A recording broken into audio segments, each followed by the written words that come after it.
All right. Hello, everybody, and welcome to this month's edition of the Canadian Optimists.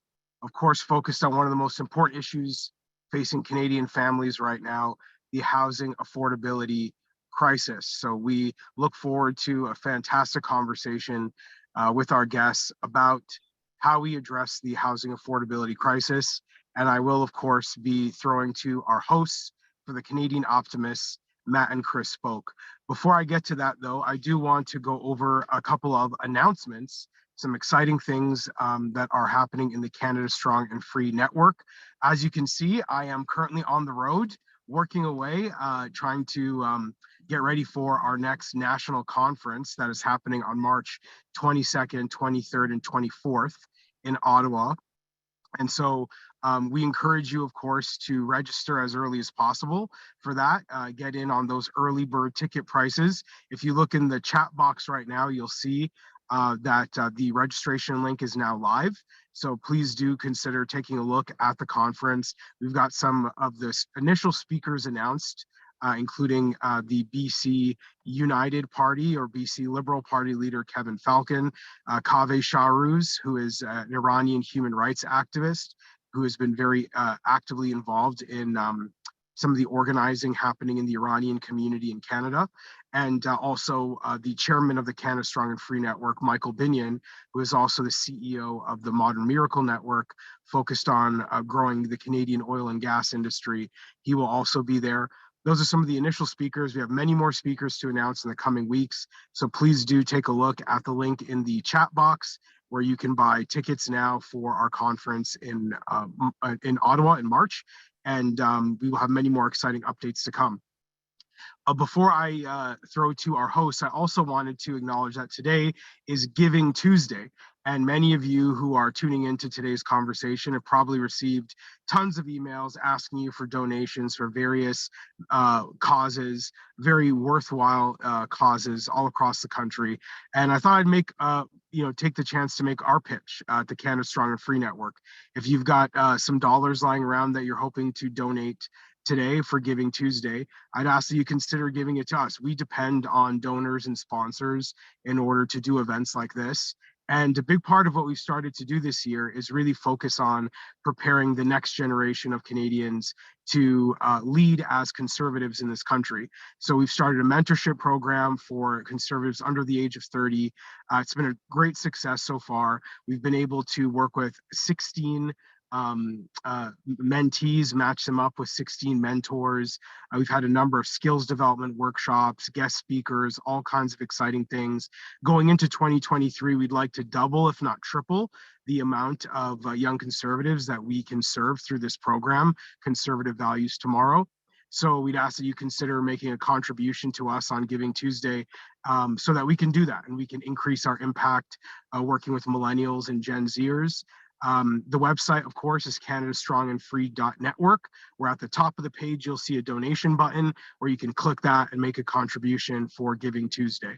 So thank you very much for tuning in to this month's edition of the Canadian Optimists. I will pass the virtual mic over to Matt and Chris Spoke. All right, thanks, Jamil.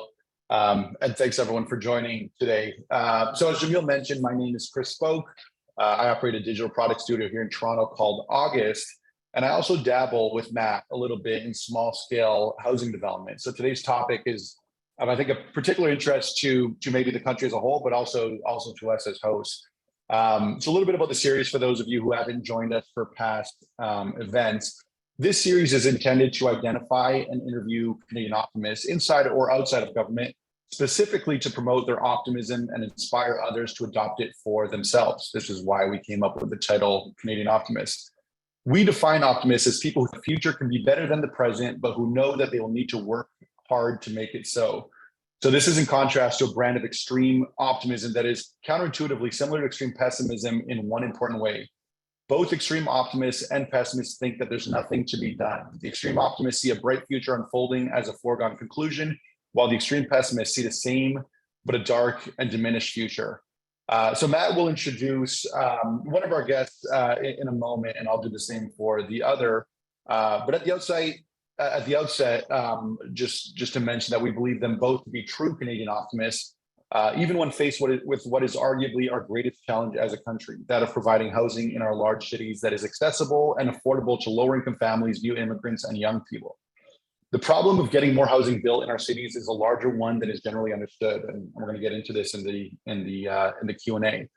For starters, when we don't build enough housing in our cities, we force people out of our cities, which manifests as increased urban sprawl, longer commutes, and traffic congestion.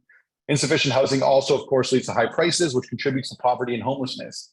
High housing prices also discourages and delays family formation and leads to fewer babies than we might otherwise see. So there's this concept, the housing theory of everything, where if you kind of dig at the root of many of our social ills, high, unaffordable, unavailable housing prices lies at that root. This is a big problem. We're excited to get into it with our two guests who we'll introduce. And just a quick comment on the format. Matt and I have a bunch of questions that we'd like to ask our guests, but we'd also like to get a lot of guests from you in the audience. So as we discuss these topics, please feel free to throw questions into the chat, and towards the back half of the conversation, we'll try to get to as many of them as possible. So thank you, and over to Matt. Thanks, Chris. And just to specify, there's a specific box at the bottom of your screen called Q&A as opposed to chat. So if you have a question, drop it into the Q&A section. I'm super excited to introduce our first guest, Scott Aitchison, Member of Parliament. But let me give you a little bit about his background. Scott was first elected at the age of 21 to town council in Huntsville, Ontario. And after serving as town councillor, district councillor, and chair of planning, and he was eventually elected as mayor of Huntsville in 2014. So he's got a lot of experience sort of hands-on on this file, specifically dealing with sort of like municipal affairs and housing. Scott was then elected to Parliament in 2019 on a promise to shake up partisan gridlock in Ottawa and stand for the best interests of Canadians from every walk of life. Scott also became quite well known in conservative circles for having run for the leadership of the Conservative Party in 2022. Recently, under the leadership of Pierre Poilievre, Scott was given the role and responsibility as the official critic on housing and municipal affairs, among other things. But super excited to have Scott here. I think from the perspective of elected officials, probably the person who can speak to this issue with the most authority. Thanks for joining us, Scott. Thank you for having me. It's great to be here. Our second guest is Brendan Whitsitt, who is both a good friend and also someone with deep expertise and knowledge of the industry. So Brendan is Vice President of Development at Tricon Residential here in Toronto, where he is responsible for the delivery of Tricon's Canadian multifamily pipeline of more than 5,500 purpose-built rental apartments. Maybe I'll get to this later, but Brendan, you can tell us if that's the most rental being built by any Canadian developer. I think it might be. But prior to joining Tricon, Brendan was a partner at Insight Property Group, a boutique rental developer based in the Washington, D.C. metro area. And thanks again for coming. Welcome.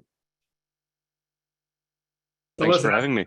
As Chris said in the introduction, I mean, the point of these conversations is really to bring the perspectives of government and the perspectives from industry on topics like this. So I think we couldn't have a better balance with our two guests here. So Scott, I'm going to start with you with a quick question, just to make sure that we're all aligned on what it is that we're talking about. I find that housing affordability is a well understood problem, but to identify the root of that problem, you often get into a lot of disagreement and differences of opinion. So maybe for the sake of setting up this conversation, you can help us define the problem as housing affordability. Chris made mention to supply shortages obviously being a significant part of that problem. NIMBYism, I mean, we named this session "Yes in My Backyard" to shine a little contrast on what we call NIMBYs, not in my backyard, advocates who want housing built elsewhere, but anywhere but near their own homes. But maybe you can take a shot at defining the problem for us so we can speak to it from that perspective. Well, and thank you for that, Matt. I like so many complex problems. The root of the problem is a bit complex as well, and it's not just one item. It's a number of different things. And of course, we talked about NIMBYism, and the municipal approvals process is a part of the problem for sure. And it's not just that it takes too long; it's the added costs that get added in all the time. Every time, a municipality receives a request to rezone a piece of land to increase the density for that land, for example, oftentimes what happens is you see the local community come out to the public meeting to discuss it, and of course nobody likes change, and so they automatically talk about oh, it's going to affect my property value, oh, there's going to be too much traffic. And of course local politicians, and I'm going to say this without trying to sound too disparaging because I was one for 25 years, can get a little cowardly when the largest group in the council chamber is their neighbors opposed to something. And so oftentimes they're a little too ashamed to just say no, even though they professional planning staff have recommended in favor of something. So what they do is they delay by saying, oh, I've heard very important concerns here, even though most of them are bogus. Oh, it's going to negatively affect my property value. In fact, it'll probably increase your property value. But what they do is they ask the developer then to go back and do a study on traffic, and then go back and do a study on this. Well, of course, that delays the project, which add costs. And then, of course, they have to engage consultants to do these studies, which add more costs. These delays just add and add and add to the ultimate cost of actually developing units. That's probably one of the biggest areas. And then there are, of course, there are a lot of other reasons why housing in general is more expensive, not the least of which our houses are far more complex today than they were 30 years ago. But of course, inflation is a major contributing factor to this as well. There's, everything's more expensive. And so, the dollars we're spending to build places doesn't go as far. And there's a lot of reasons for why inflation is worse in this country than maybe a lot of others. And I'll reserve those partisan comments a little bit later, but it's a complex issue. There's no question about that. Why it requires literally all levels of government and the private sector to be working together to solve it. Just quick note on that, Scott. To your knowledge, so we named this event YIMBY, Yes in My Backyard, which is, it represents, I guess, like an ethos or a counterpoint to the NIMBY sentiment that you described. Are you the first federal politician to use the term YIMBY in a campaign, to your knowledge? I may well be. If I'm not the first, I'm certainly the one that used it the most. I'll say that. Right. Yeah. Well, everywhere I went. So.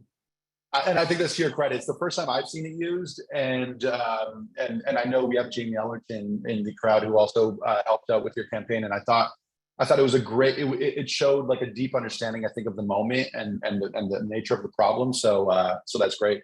Quick question over to you, Brendan. So we heard a little bit about housing is expensive because there's not enough of it. There's not enough of it because generally we have these processes and these charges and these fees that constrain supply. So could you tell us a little bit from your perspective as a developer, give us a little bit more color. What does that process look like to go from, let's say, buying a piece of land all the way through to having something that someone can move into? Thanks, Chris. Absolutely. As with all things in development, the answer is complicated. The duration of a typical project and the steps involved, it really depends on the municipality where you're working, the details of your proposal. For example, developing a mid-rise building with above-grade parking in a suburban parking lot is one thing. Building a mixed-use tower on a downtown infill site, which is the kind of thing Tricon does, is another thing altogether. For the typical project that we do, I'd say that the normal duration between buying a site, entitling it, and then opening the doors to residents would be about 6 or 7 years. 2 or 3 of those are for actual construction. And then, like, an important kind of caveat here is it really varies. And, everything we do is complex, and it's becoming more complex over time. There's a continual evolution of project requirements around fire code, sustainability, site servicing, traffic, community benefits, public realm, so on and so forth. And because of this complexity and the fact that the requirements shift over time, approvals are slow, and they're getting slower every year. A couple of things on that. The most obvious reason for delays, from what I can tell, and what we're hearing from our friends with the various municipalities, is staffing. The departments, or more specifically, the teams that do a review of development applications, are severely understaffed, and it doesn't always feel like your file is being closely coordinated between the various departments that get a say on your proposal. And then we also hear that work from home is impacting this. It's not easy for a municipal planner to walk down the hall and problem solve in real time with their colleagues. So a lot of this stuff is sort of being lost in inboxes, so to speak. And then finally, I would just say that there's a flattening effect, with the process as it stands today. With few exceptions, there's no way to fast track a priority project, through zoning, site plan, permitting. And this means that all housing providers, regardless of type, whether you're doing affordable housing or rental or condo, we're all competing for attention and resources, and experiencing similar delays. Thank you. But just quickly, I just want to highlight what you mentioned on the timeline. So 6 to 7 years, this might be typical for one of your projects in a city like Toronto, 2 or 3 of those being construction, which is pretty wild to think that half of that timeline, at least half of that timeline, sometimes more than half, is work that's being done before like a shovel hits the ground. This is all kind of like process and jumping through, I guess, the various hoops. That's Yeah, right. And some of it's just the process of like designing the building, right? Like that takes time and applying for permits. But a lot of it is sort of back and forth with municipalities and making sure that you meet all of the various requirements. I think just to sort of zoom out to the big macro effect of this topic, it's worth understanding that the problem, if you snapshot sort of where we are today at this moment in history, the problem is quite acute. It's being felt across the country. Prices on rents, on new purchases, on new builds are probably at an all-time high across the board in almost every, if not every, municipality in the country. But what's more interesting to me is how stark it is if you fast forward 10 years or 20 years, how much worse the problem can get. And I guess this is maybe more of a question for you, Scott. We just heard from the federal government in the last month or so that immigration targets are increasing to 500,000 immigrants per year. Separate question for another panel as to whether or not we'll be able to keep up with that just from a process perspective. But it feels like there's sort of a missing connecting of the dots to say, where are these people going to live? What is that going to what is that going to do to the existing pressures that we're already feeling in the market? What role does the federal government have to play? I mean, we're going to talk about jurisdictional issues, I think, later in the conversation. But specifically, the federal government dictates and sets these goals on immigration, which is definitely one of the big pressures that comes into our housing market. But doesn't directly control the levers of supply per se. So, what role can the federal government play to make sure that as we think about our immigration goals as a country, we're sort of like rounding that circle to make sure that we actually are setting people up for success when they arrive? Yeah, well, and this one of the biggest things that they can be doing is to be working very, very closely, hand in glove with the provinces on what's needed. So, of course, professional designations and approval of your qualifications to do anything, whether it's a skilled trade or be a doctor, those are all provincial. And of course, the provinces know specifically what skills are desperately lacking in their provinces. And so as a federal government, we need to be targeting our immigration to make sure that we're bringing in the people that have the skills that we need, and then making sure that we're bringing the provinces so that they get accredited as quickly as humanly possible. And one of the desperate shortages we have right now is skilled trades. We need to keep growing. We need more Canadians if we're going to keep growing our economy. But we have to make sure we're bringing Canadians going to help us, fill the gaps where they are, and one of them is skilled trades. Yeah, I mean, that's maybe a worthwhile perspective to sort of repeat. Not only do new immigrants require more housing, but in fact, new immigrants are part of the problem of building more housing, or part of the solution to building more housing, because we are, to your point, lacking in many of these skilled trades fields that are required to get a building off the ground or a new house built or whatever the case might be. So, yeah. Right, and I would add very quickly, and just a little shout out to Monty McNaughton, the Minister of Labor in Ontario. Under his leadership, they're doing amazing things to actually speed up the process of accrediting skilled tradespeople as they come into the country, and it's the kind of thing that we have to be doing. We absolutely have to be doing. It's we're all familiar with the anecdotal stories and of people with incredible skills driving Ubers in our cities. It's a remarkable waste of ability and talent. Yeah, so Monty McNaughton was actually our first guest for this series, and we think what he's doing in Ontario is great, and it kind of feeds into this broader theme or narrative that we've seen in the province around building. Kind of the last provincial election seemed to be one about getting, I forget what the term was, getting things done, building things, with housing being a major focus as to what it is that we're building, maybe like housing and transportation. So, question for you, Brendan, since you live in Toronto, you live in Ontario, you have a lot of projects here. Scott mentioned that there needs to be some cooperation and coordination and alignment, a term that I really like, between levels of government, so that things like immigration goals could be matched with housing supply responses that are adequate and sufficient. Can you tell us a little bit about, I guess in broad terms or broad strokes, what the Ontario government specifically, who has made building a major centerpiece of its campaign and its platform, what the Ontario government has been doing around this problem of NIMBYism and of land use rules and other rules that constrain housing supply, whether they've done enough, what they should do that they're not doing, and any insight would be appreciated.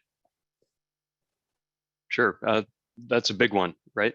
And I guess because these are big, complex problems that merit big, complex solutions, I find it helpful to sort of frame where we're trying to go first. What do we want as a society when it comes to housing? And where I want to go is where every Canadian has access to an affordable, high quality home with secure tenure in a good neighborhood, regardless of where they come from or how much money they have. And I think that we can achieve this. So let's make that kind of our North Star and use that as the yardstick for assessing, how we're doing on policy progress. So from Tricon's perspective, right? Like supply isn't the whole story, but I do think it's the biggest part of our housing woes. Doug Ford announced, I think it was May, that we need to produce 1.5 million units over 10 years. It's 150,000 every year for the next decade. For context, I don't think we topped 100,000 units since 1974, right? So this is a tall order. But big challenges are exhilarating. That's why I love my job. We're focused on being a part of the supply solution. Like we said at the top, we're building 5,500 units of professionally managed, purpose-built rental for various income levels, including 1,000 units of affordable housing in the city of Toronto. So from my perspective as a builder, the province seems focused on a lot of the right things. Unlocking density around transit stations, reforming how development charges are levied on affordable and rental housing, starting to think about third-party appeals, right, and how that impacts development pipelines. But it's clear that we're not in the promised land yet, right? At the macro level, prices continue to rise due to strong demand driven by immigration and 30 years of ultra-low interest rates. Approvals are slow and getting slower every year. Completions are declining on a per capita basis. This is a really fascinating fact. Our completions are down compared to the 1960s and 70s, even though we have twice the population that we did back then. And then at the micro level, where I spend all of my time trying to execute specific projects, we're seeing just cost and interest rate escalation battering our pro formas, unpredictable planning process, and delays to entitlements being sort of the primary challenges that we have. So what has the province done and what can they do to address those big buckets, right? Like cost, process, and delays. The first thing that comes to mind that wasn't fully addressed, I think, in the most recent proposals is around 25% of my typical development budget goes straight to government fees and taxes. Across all three levels of government, I think that we need to work together to bring that number down, probably to below 10%. It's the single most meaningful thing that we can do. There are some prerequisites there, right? Like we need to figure out revenue gaps, especially at the municipal level, but it's something that we can choose to do at any moment, right? The second thing is our planning system generally incentivizes very high cost forms of construction. So concrete high rise, below grade parking, it's expensive to build, expensive to operate. I think we need to incentivize low rise construction labor, and Scott spoke about kind of looming labor shortages. We need to incentivize these trades to move away from the construction of single family homes and toward apartments. Like a custom home builder can build low or mid-rise wood frame apartments, but you can't ask that same trade to build a concrete high rise. They just have no idea how. So I think we need to make better use of the labor capacity that we already have to deliver a lot of units at a lower cost per square foot. So that's kind of the cost bucket. Next, we talked about process and delay. I think there's actually been some progress here. I have an interesting anecdote. I was sitting down for coffee with a very senior planner in a local municipality. They told me that Bill 109 might be the best thing that ever happened to their department. Why? So today, what they told me is there's very little incentive for planning departments to work quickly or focus on just like those big priorities set by the city. Reviewers are forced to focus on a lot of things, coordinate with a lot of different departments, and Bill 109 has put limits on review periods. So this makes them make decisions faster, prioritize staff time, and it's not overly prescriptive, right? Like you get to pick what you focus on as long as you meet your statutory review time. So I would say in that regard, we need to focus on more policies like that set outcomes, performance standards, but then give municipalities the freedom to focus resources however they see fit, right? You just set the timelines and the growth targets, make sure there's some teeth, and let the cities do their thing. Yeah, thank you. I think we're always, to kind of like speak to the title of the event series, looking for some optimism in the tea leaves. And this is a challenging problem because, as you mentioned, despite all this, I think mostly good and positive action by the provincial government, at least in Ontario, prices have continued to rise. So it's obviously not enough. And there's the risk of just getting completely discouraged. But the fact that we built more housing per capita in the 60s and 70s than we do today points to like a possible counterfactual or like alternate path that we could take to get back to that kind of culture that encourages and facilitates building. So I'll take that out of your answer, and thank you for the insight as like also an optimistic point.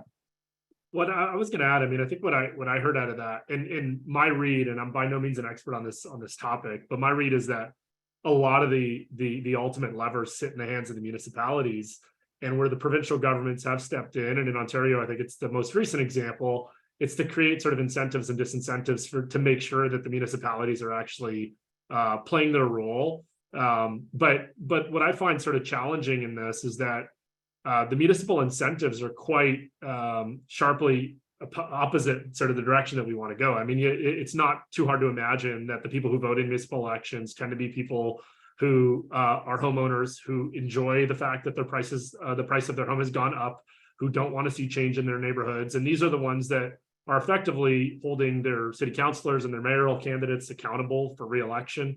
And I wonder, like, is that going to go far enough? Because what I see out of the recent provincial movements is we're definitely seeing some movement on the city. There's some narrative changes, but, you know, to your point, Brendan, the size of the change is so dramatic, you know, to go from completing 75,000, 80,000, 90,000 units in a given year to 150,000 units in a year is almost a doubling. And these little incremental adjustments in our approach and our attitude are not going to get us there. You know, we might see those numbers change by 5-10%, but the size of the problem requires a doubling of the completion rate. And so maybe a question for Scott, you know, both what role does the federal government have to play, but also can the provincial governments be using sort of more teeth in these types of things? Because it feels like population growth and population distribution really extends beyond any one municipality's borders. You know, when people can't afford to live in Toronto, they end up in Milton, and they end up in Vaughan, and they end up in Whitby. So it's no longer the city of Toronto's responsibility, right? It has to be sort of elevated to a higher level of government. And what role can we play without sort of very directly stepping on jurisdictional toes, for lack of a better term?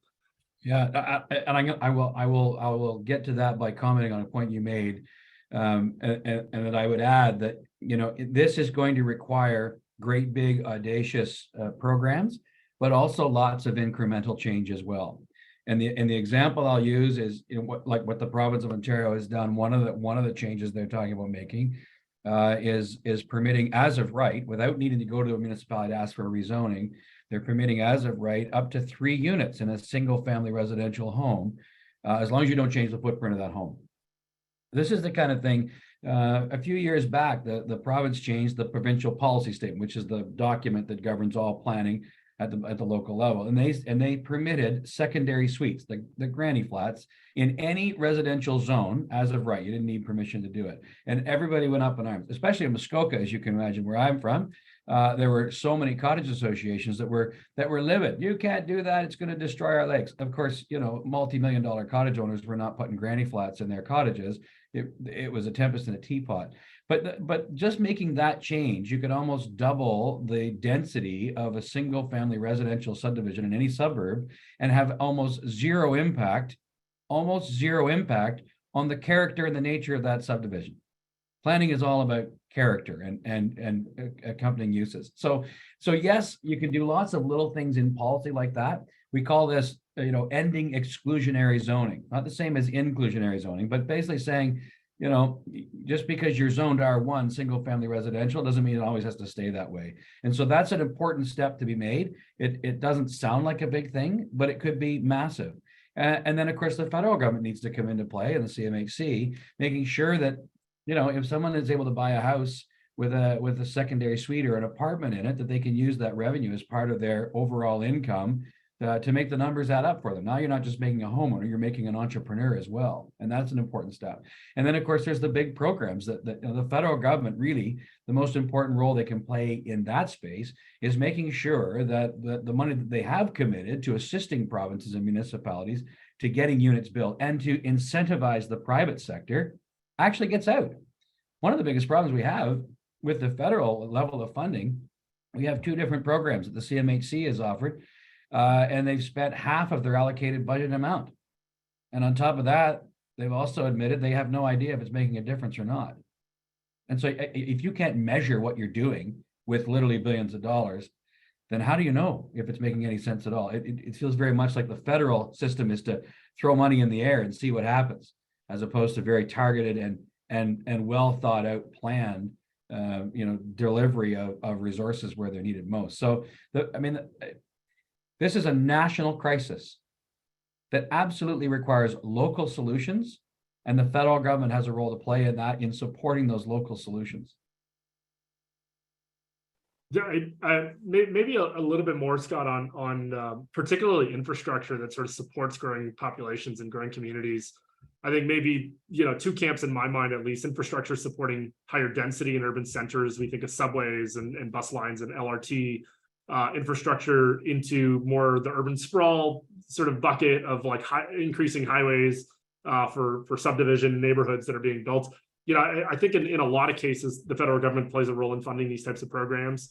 How do you think about, where a dollar is well spent coming out of the federal budget, and what types of conditions you can tie to that type of funding that would go down to a municipality or province?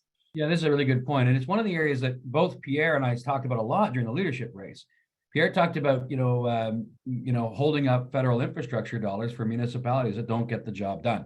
He called it firing the gatekeepers. I used to tease him a little bit. I didn't know what that meant exactly. I actually got a little more specific, and I said, this is very specific. You need to demonstrate a very clear plan and timelines to make decisions one way or the other. Make a decision, because delaying things is what kills projects and makes them so much more expensive. But specifically, in chatting with some of the municipalities that I've chatted with already, I've been thinking that maybe we flip that a little bit and say, okay, infrastructure dollars can be very much focused on those areas where you are increasing the density. And I'll give you an example. A lot of our cities have, it's not just roads and subways, but it's water and sewer pipes. If you go to increase the density in an urban neighborhood, the pipe might not be big enough when everybody flushes their toilet. These are important things to consider. And so municipalities are doing engineering analysis on their water and wastewater systems, all their infrastructure, to determine, what level of investment is required to increase the density. Well, this is an area where the federal government might be able to come in and say, if you demonstrate us a plan, or show us a plan where you can, triple the density in this particular area, but you need to increase the size of sewer pipes, we will give you the money to do it. We're going to target the funding directly to things that, solve this housing crisis, because, infrastructure in municipalities, sometimes it's not just that it's small, it's old, and when we're replacing these old pipes, we got to make sure we're planning for the future better than we did 100 years ago. Yeah, absolutely. Quick question for you, Brendan. Actually, I have three. This one might be challenging. A lot of what we're talking about kind of rests on a set of premises that might not be broadly agreed upon. So I'll bring up three. One that was actually asked by Peter Bukowski in the audience, and then feel free to kind of like tackle them as you wish. So the first is so I'll actually read verbatim what Peter asked. So are NIMBYs not simply people who like the community that they have chosen to live in, Is YIMBY not really you forcing it into my backyard as I have not said yes? So could you speak a little bit to that NIMBY YIMBY tension, and like we're just taking it as a given that the NIMBY perspective needs to at least be diminished, because it is somewhat of a zero-sum game. We either build more or we don't build more. So someone needs to give and someone needs to take. The second premise is this premise that upzoning in big cities like Toronto is required. Would not building enough housing in Toronto simply just do a better job of distributing the population across tier 2 to tier 3 cities? Is this not like a problem that solves itself? And then finally, this always goes, we talked about the immigration question, and I think you have two possible paths here. You could have more people and more homes, which is, I think, like the premise under which a lot of the questions are being asked, or you could have fewer people and fewer homes. So why go down path 1 and not path 2?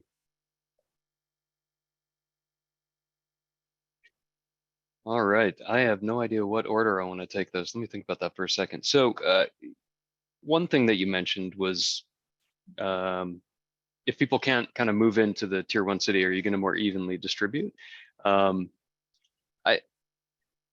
it kind of plays into the first one as well. Like, who's the overflow in that scenario, right? Like, a housing shortage always impacts those with the lowest income first, and then it ratchets up and it hits the middle class. And then today you even have like people in the top 5 or 10% of income brackets who can't afford housing in the economic engine of our country.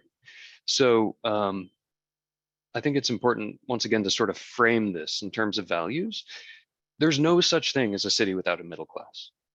There's no such thing as a city without lower income people. That would be a city without government workers, without a retail sector, without restaurants, parks, schools, right? These are middle income people.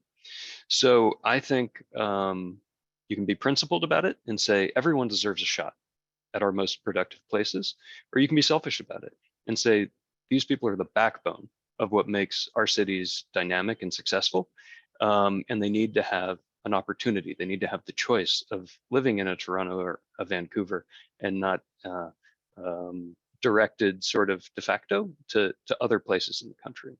So that's how I would approach that one. I think it feeds into the first question about, don't NIMBYs have a say? Everyone has a say. I think what's difficult about, call it the public consultation process for new development, is that it's about incumbents versus the people who don't have a voice at the table, right? It's about who's here today versus who could be here tomorrow. It's about who's in a community right now versus who wants to join this community and build it together. I think we've seen the outcome of privileging sort of the first class of voices. And I think there's a counterfactual, there's a history in this country of allowing more opportunity and more people to flow into our most productive places. And the outcome was pretty good. And I think we can look back at that and say, we want a little bit more of that, because what we have today, where people don't feel like they have access, where people feel discouraged about their economic prospects, I don't know if that's the direction I want to keep moving toward.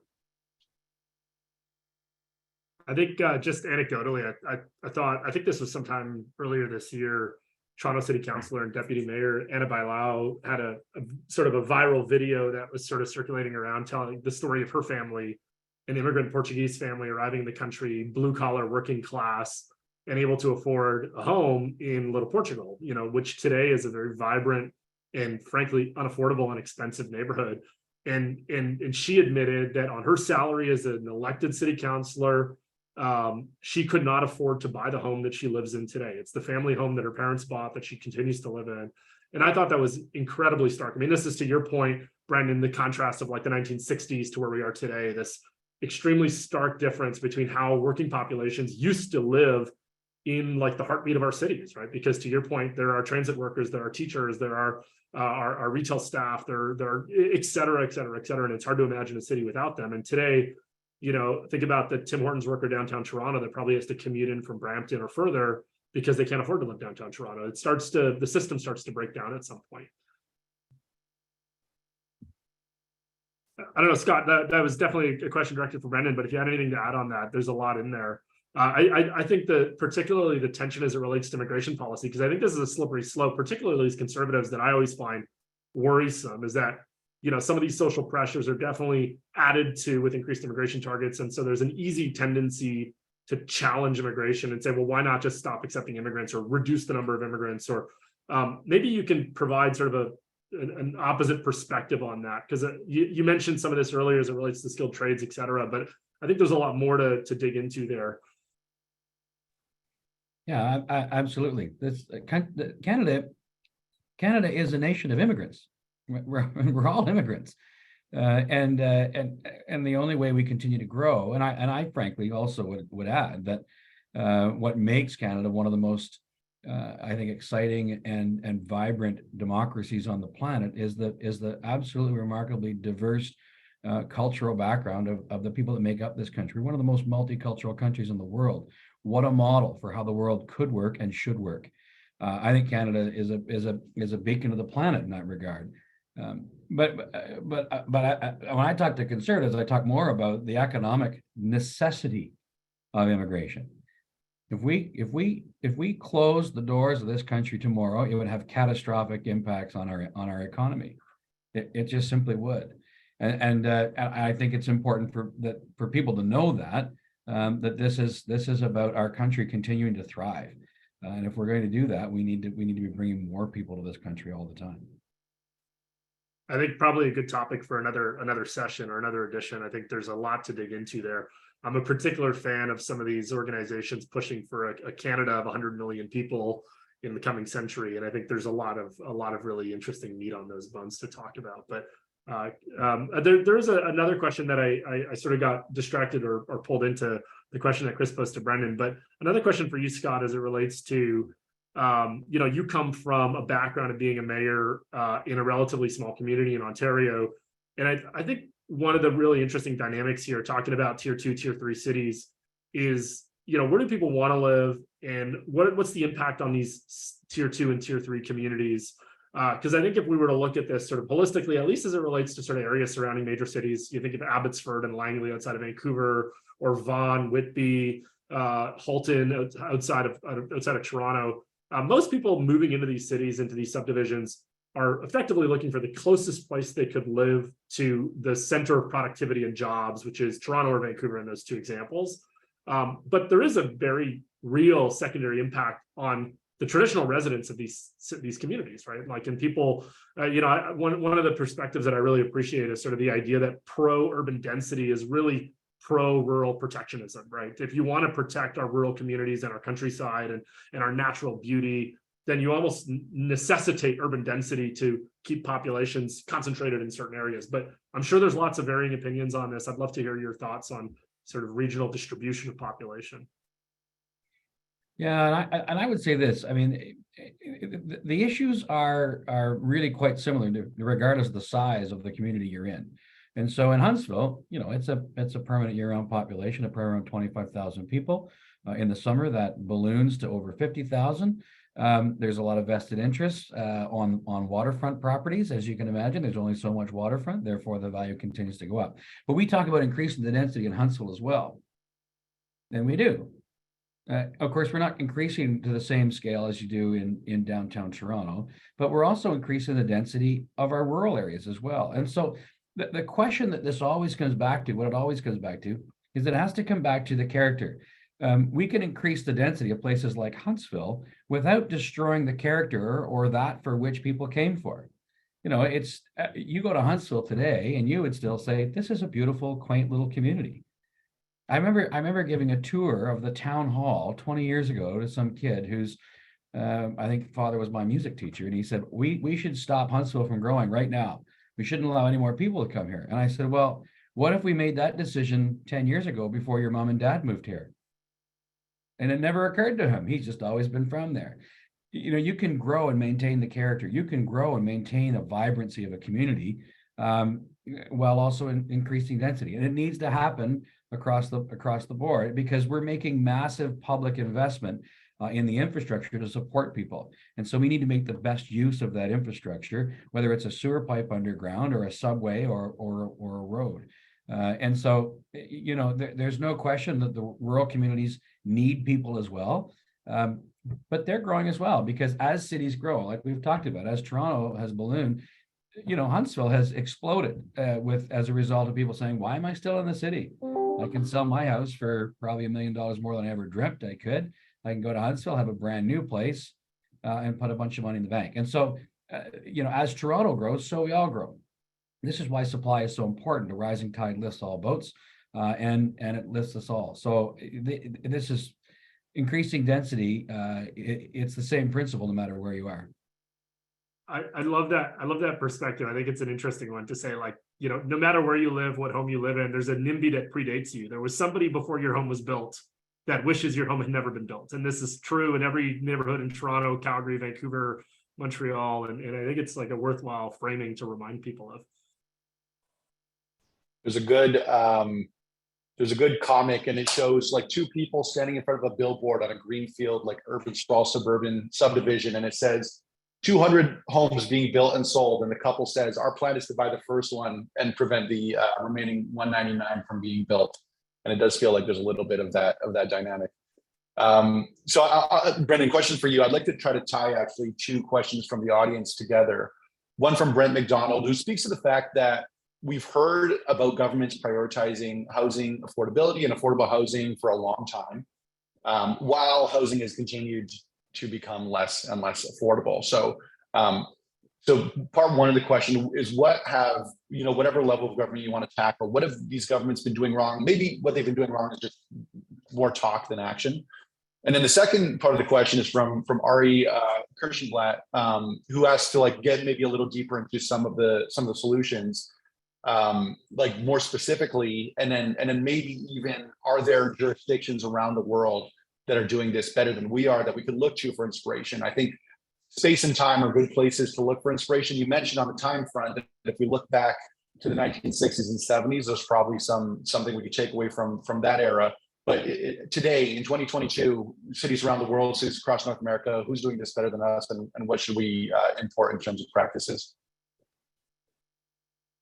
Okay, I'll take each of those in turn. So on affordable housing, and I think I saw one question in the Q&A I might fold in here around kind of promises around affordable and how that gets insured. So when you think about affordable housing, there's two things you need to think about. Sort of what's the mechanism that's making today's housing unaffordable?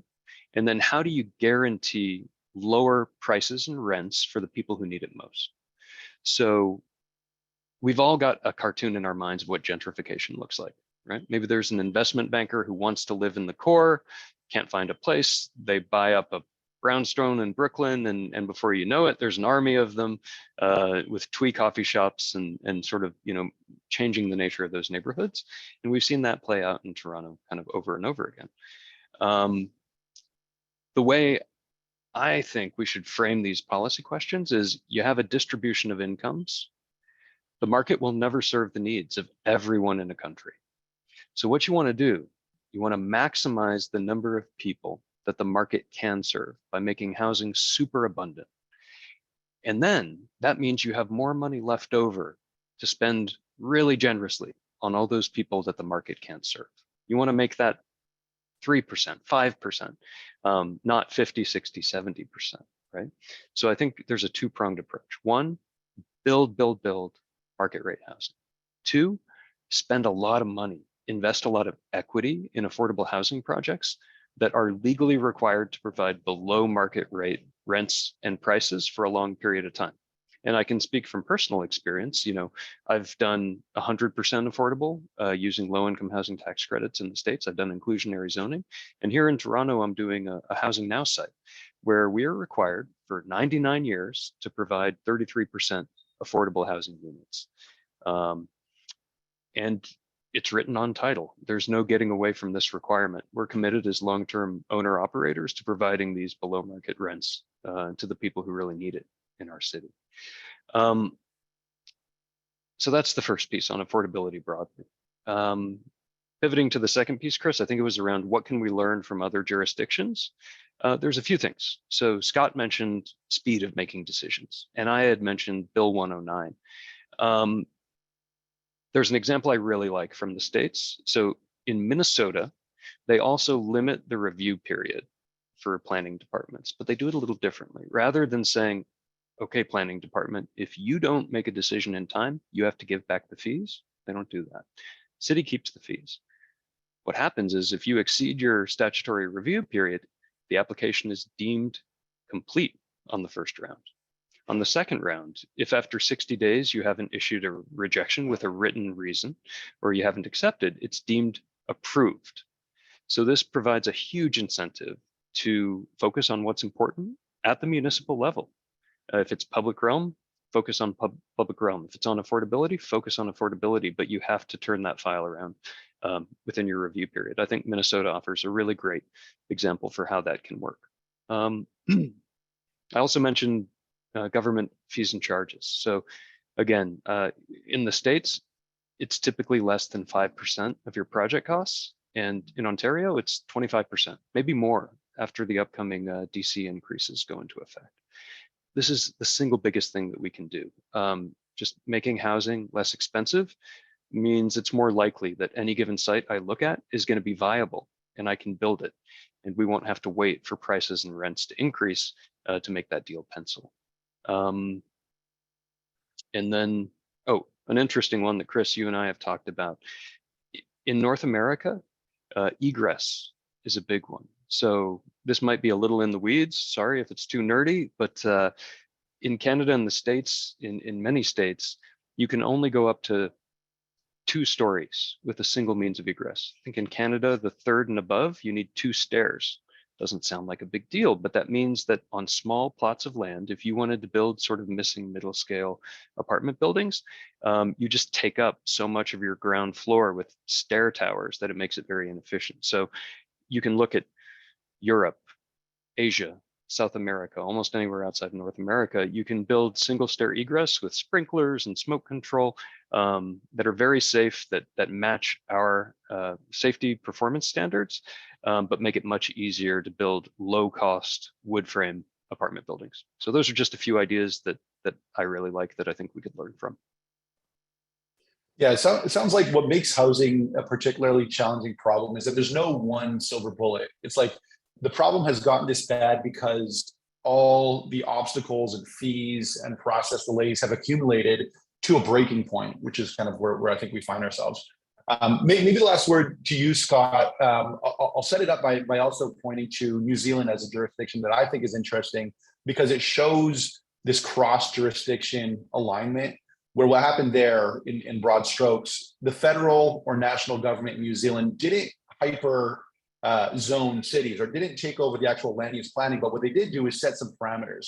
So you can't set, for example, a maximum height that is below 3 stories, or you can't set a minimum parking requirement that is more than 1 unit for 3 or one parking spot for 3 units. It basically created these guardrails that still provided some room for municipalities to operate within to accommodate and allow for that local knowledge and context, but basically said that you can't go outside of these guardrails because if you do, we end up where we have ended up, which is with overly restrictive NIMBY influence policy. So maybe if you can react to that, and just as kind of a last note as we get ready to wrap up, speak to where you see optimism on this file from your perspective as a member of parliament, with maybe the potential for a change of government in sometime in the near future, and if helpful, maybe something that you could leave for the crowd as a way to kind of support this broader agenda. Yeah, happy to do that. My initial optimism comes from the fact that more governments are talking about this issue now. When I was elected mayor of Huntsville, we hadn't really talked about housing until I started to talk about it because somebody had raised it to me, and we don't like to talk about things that are a little uncomfortable and not positive in a municipality. And so what you're seeing is the work going on in Ontario. The new premier of British Columbia has come up with some pretty dramatic ideas related to housing as well. We're talking about this, and the federal government's talking about it as well. Now, constitutionally speaking, we can't impose the same kind of rules on municipalities that New Zealand has done, of course, because in truth, this is one of the most decentralized federations in the world. The provinces really run this country. but we have to work together. We have to be supporting the provinces in their efforts and make sure that they are addressing these challenges. And frankly, the other challenge that we have at the federal level, and I've heard it over and over again in some of the smaller communities that exist and some sort of medium-sized cities that exist in this country, and that is that it appears to a lot of folks in places like Regina and Winnipeg that federal policy on housing is designed to address the situations in Vancouver and Toronto, and that it has a double whammy effect. It's not just it doesn't help at places like Winnipeg or Regina. Sometimes it actually hurts things in some of these smaller communities, and so. This Ottawa top-down knows the best. We're gonna tell everyone how to do things. That's not what I'm proposing. Certainly not what Pierre proposed. What we're talking about is making sure that we are greasing the skids as much as possible to assist provinces and municipalities to get the job done. Yeah, absolutely. And I guess just to kind of touch on that, one way in which that can happen is one lever, I guess, that the federal government does have is that it sends a lot of money to both provinces and municipalities. So you could either, I guess, tie some strings to those dollars, as I believe Pierre has proposed, or have some sort of land use reform or process reform as a precondition to receiving some of those funds. Yeah, a big part of that is number one, speeding up the process, but also identifying those areas where it makes sense for significant transit investments and making sure that the density is maybe pre-zoned around those locations. And once it is, if it's done and ready to go, then we're prepared to support that project.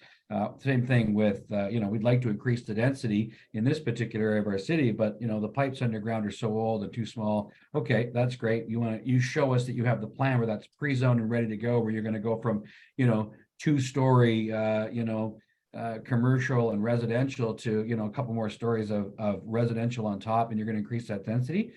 Here's the money to help you with the upgrading of the sewer pipes. So be preemptive on these things, get things going, ready to go. There are lots of examples in our history where municipalities have said, okay, well, we're actually going to build this street here and sever off some lots and get ready to go in really small cases.